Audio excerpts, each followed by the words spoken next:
Thank you, Jennifer.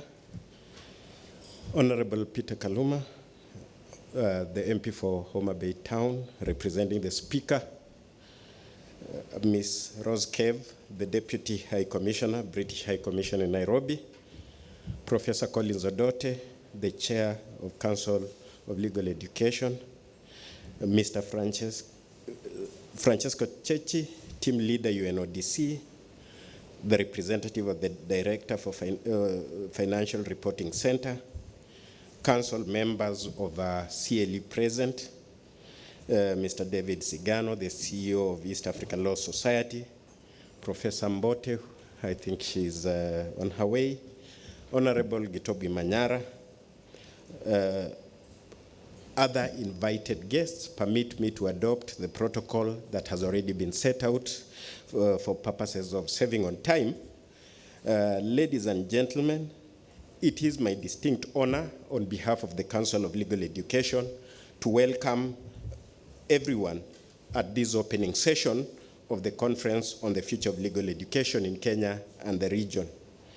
This conference is a call to reimagine legal education for the next decade with an unwavering focus on relevance, quality, and integrity. Our agenda is clear: to generate concrete proposals on curriculum reform, regulatory framework, skill development, and cross-border collaboration. We are here not just to discuss how to build consensus and craft actionable recommendations that will inform policy, but we are also looking at improving institutional practice in the legal education sector. The current state of legal education in Kenya is both an opportunity and a challenge to us. We have witnessed a remarkable increase in the number of law schools that are offering law programs in this country. Yet this growth has also brought pressing questions about quality, about access, about the opportunities that we have.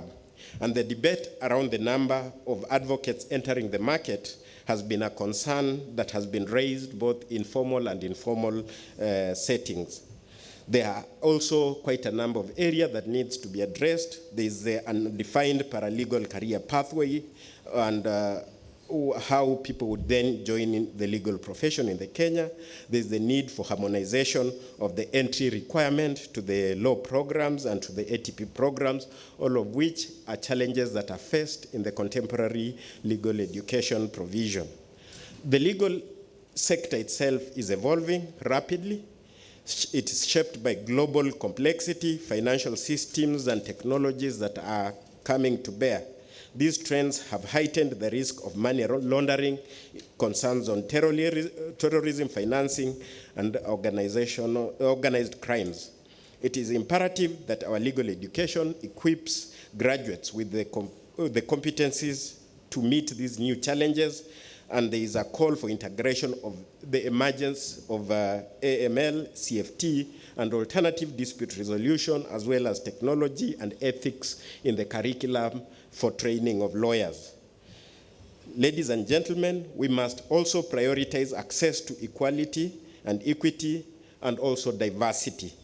Legal education must be inclusive, supporting students from marginalized backgrounds, persons with disabilities, women, and thereby reflecting the diversity in the society that we live in. Allow me to recognize the special guests and the participants, the representatives of the three arms of government that are here with us, from the parliament, from the judiciary, and from the executive. And also permit me to recognize the special role that UNODC has played in allowing us to have this conference to this day. We owe a special appreciation to UNODC for its steadfast support for strengthening the criminal justice system in this country and building capacities in the area such as counter-terrorism, anti-corruption, and anti-money laundering.